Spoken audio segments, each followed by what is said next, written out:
Hello दोस्तों, आज की कहानी है गोदान पार्ट 3। तो आइए सुनते हैं। वहीं एक घने वृक्ष की छाया में एक कुर्सी पर बैठ गए और होरी को जमीन पर बैठने का इशारा करके बोले, समझ गया मैंने क्या कहा? कारकुन को तो जो कुछ करना है वह करेगा ही, लेकिन असामी जितने मन से असामी की बात सुनता है, कारकुन की नहीं सुनता। हमें इन्हीं 5-7 दिनों में 20,000 का प्रबंध करना है। कैसे होगा समझ में नहीं आता। तुम सोचते होगे मुझ टके के आदमी से मालिक इतना क्यों अपना दुखड़ा ले बैठे? किससे अपने मन की कहूँ? ना जाने क्यों तुम्हारे ऊपर विश्वास होता है।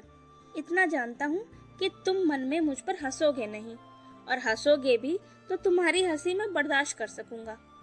नहीं सह सकता तो उनकी हंसी जो अपने बराबर के हैं, क्योंकि उनकी हंसी में ईर्ष्या, व्यंग और जलन है। और वे क्यों ना हंसेंगे?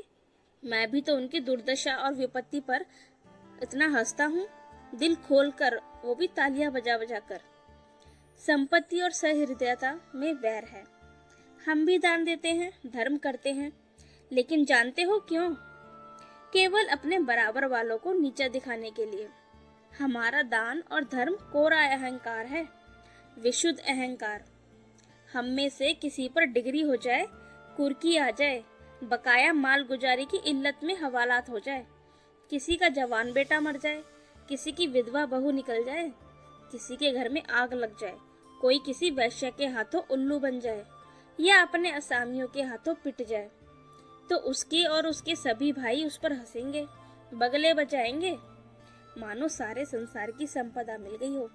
और मिलेंगे तो इतने प्रेम से जैसे हमारे पसीने की जगह खून बहाने को तैयार हैं। अरे और तो और हमारे चचेरे, फुफेरे, ममेरे, मौसेरे भाई जो इसी रियासत की बदौलत मौज उड़ा रहे हैं, कविता कर रहे हैं और जुए खेल रहे हैं, शराबे पी रहे हैं, अय्याशी कर रहे हैं, वो भी मुझसे जलते हैं। और आज मैं अगर मर जाऊं तो घी के चिराग जलाएं।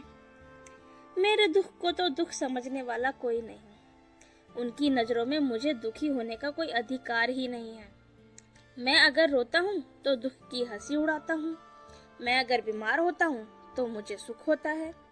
मैं अगर अपना ब्याह करके घर में कलह नहीं बढ़ाता तो यह मेरी नीच स्वार्थ पड़ता है। अगर ब्याह कर लूं तो वह विलासांधता होगी।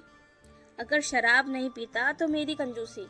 शराब पीने लगूं तो वह प्रजा का रक्त होगा। अगर अय्याशी नहीं करता तो अरसिक हूँ। अय्याशी करने लगूं तो फिर कहना ही क्या है। इन लोगों ने मुझे भोग विलास में फंसाने के लिए कम चालें नहीं चली, और अब तक चलते आते हैं। उनकी यही इच्छा है कि मैं अंधा हो जाऊं और ये लोग मुझे लूट लें। और मेरा धर्म तो ये है कि सब कुछ देखकर भी कुछ ना देखूं, सब कुछ जानकर भी गधा बना रहूं। राय साहब ने गाड़ी को आगे बढ़ाने के लिए 2 बीड़े पान खाए और होरी के मुंह की ओर ताकने लगे, जैसे उसके मनोभावों को पढ़ना चाहते हों। होरी ने साहस बटोरकर कहा, हम समझते थे कि ऐसी बातें हम ही लोगों में होती है, पर जान पड़ता है बड़े आदमियों में उनकी कमी नहीं है। राय साहब ने मुंह में पान भरकर कहा, तुम हमें बड़ा आदमी समझते हो। हमारे नाम बड़े हैं पर दर्शन छोटे। गरीबों में अगर ईर्ष्या और वैर है तो स्वार्थ के लिए या पेट के लिए।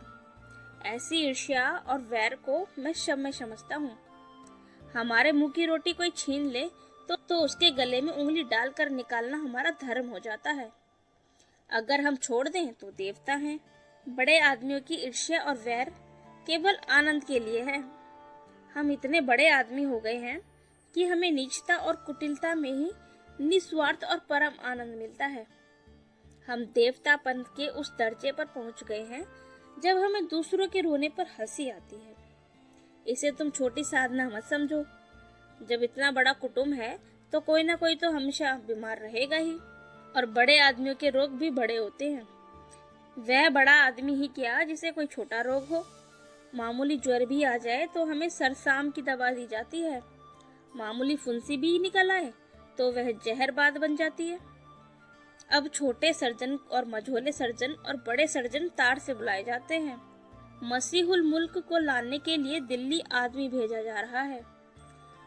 भीष्माचार्य को लाने के लिए कलकत्ता। उधर देवालय में दुर्गा पाठ हो रहा है और ज्योतिषाचार्य कुंडली का विचार कर रहे हैं और तंत्र के आचार्य अपने अनुष्ठान में लगे हुए हैं। राजा साहब को यमराज के मुंह से निकालने के लिए दौड़ लगी हुई है। वैद्य और डॉक्टर इस ताक में रहते हैं कि कब सिर में दर्द हो और कब उनके घर में सोने की वर्षा हो।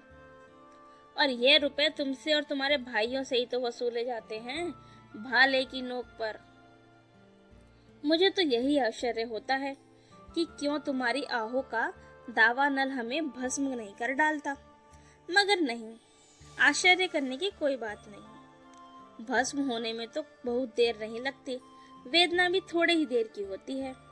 हम जौ जौ और अंगुल अंगुल और पोर पोर भस्म हो रहे हैं। उस हाहाकार से बचने के लिए हम पुलिस की, हुक्काम की, अदालत की, वकीलों की शरण लेते हैं और रूपवती स्त्री की भांति सभी के हाथों का खिलौना बनते हैं। दुनिया समझती है हम बड़े सुखी हैं। हमारे पास इलाके, महल, सवारियां, नौकर चाकर, करज, वैश्य क्या नहीं है। लेकिन जिसकी आत्मा में बल नहीं, अभिमान नहीं, वह और चाहे कुछ भी हो, आदमी तो नहीं हो सकता। जिसे दुश्मन के भय के मारे रात को नींद ना आती हो, जिसके दुख पर सब हंसे और रोने वाला कोई ना हो, जिसकी चोटी दूसरों के पैरों के नीचे दबी हो, जो भोग विलास के नशे में अपने को बिल्कुल भूल ही गया हो, जो हुक्काम के तलवे चाटता हो और अपने अधीनों का खून चूसता हो, उसे मैं सुखी नहीं कहता। वह तो संसार का सबसे अभागा प्राणी है।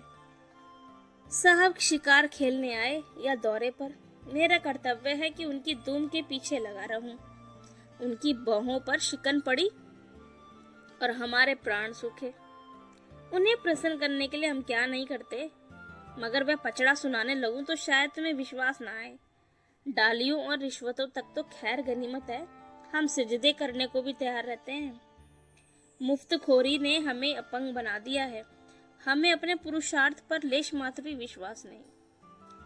केवल अफसरों के सामने दुम हिला हिलाकर किसी तरह उनके कृपा पात्र बने रहना और उनकी सहायता से अपनी प्रजा पर आतंक जमाना ही हमारा उद्यम है। पिछल गुओं की खुशामद ने हमें इतना अभिमानी, इतना तुनक मिजाज बना दिया है कि हमें शील, विनय और सेवा का लोप हो गया है। मैं तो कभी कभी सोचता हूँ कि अगर सरकार हमारे इलाके छीनकर हमें अपनी रोजी के लिए मेहनत करना सिखा दे तो हमारे साथ बड़ा ही महान उपकार हो जाएगा। और यह तो निश्चय है कि अब सरकार भी हमारी रक्षा ना करेगी। हमसे अब उसका कोई स्वार्थ नहीं निकलता। लक्षण कह रहे हैं कि बहुत जल्द हमारे वर्ग की हस्ती मिट जाने वाली है। मैं उस दिन का स्वागत करने को तैयार बैठा हूँ। ईश्वर वह दिन जल्द लाए। वह हमारे उद्धार का दिन होगा। हम परिस्थितियों के शिकार बने हुए हैं। यह परिस्थिति ही हमारा सर्वनाश कर रही है और जब तक संपत्ति की यह बेड़ी हमारे पैरों से न निकलेगी, जब तक यह अभिशाप हमारे सिर पर मंडराता रहेगा, हम मानवता का वह पद ना पा सकेंगे जिस पर पहुंचना ही जीवन का अंतिम लक्ष्य है। राय साहब ने फिर गिलौरी दान निकाला और कई गिलौरियां निकालकर मुंह में भर ली। कुछ और कहने वाले ही थे कि एक चपरासी ने आकर कहा, सरकार, बेकारों ने काम करने से इनकार कर दिया है। कहते हैं जब तक हमें खाना नहीं मिलेगा हम काम नहीं करेंगे। हमने धमकाया तो सब काम छोड़कर अलग हो गए। राय साहब के माथे पर बल पड़ गए।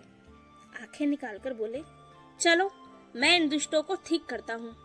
जब कभी खाने को नहीं दिया तो आज यह नई बात क्यों करते हैं। एक आने रोज के हिसाब से मजूरी मिलेगी जो हमेशा मिलती रही है और इस मजूरी पर उन्हें काम करना ही होगा। सीधे करे या टेढ़े। फिर होरी की ओर देखकर बोले, तुम अब जाओ होरी, अपनी तैयारी करो। जो बात मैंने कही उसका ख्याल रखना। तुम्हारे गांव से मुझे कम से कम 500 की आशा है। राय साहब झल्लाते हुए चले गए। होरी ने मन में सोचा, अभी ये कैसी कैसी नीति और धर्म की बातें कर रहे थे और एकाएक इतने गर्म हो गए। सूर्य सिर पर आ गया था। उसके तेज से अभिभूत होकर वृक्षों ने अपना पसार समेट लिया था।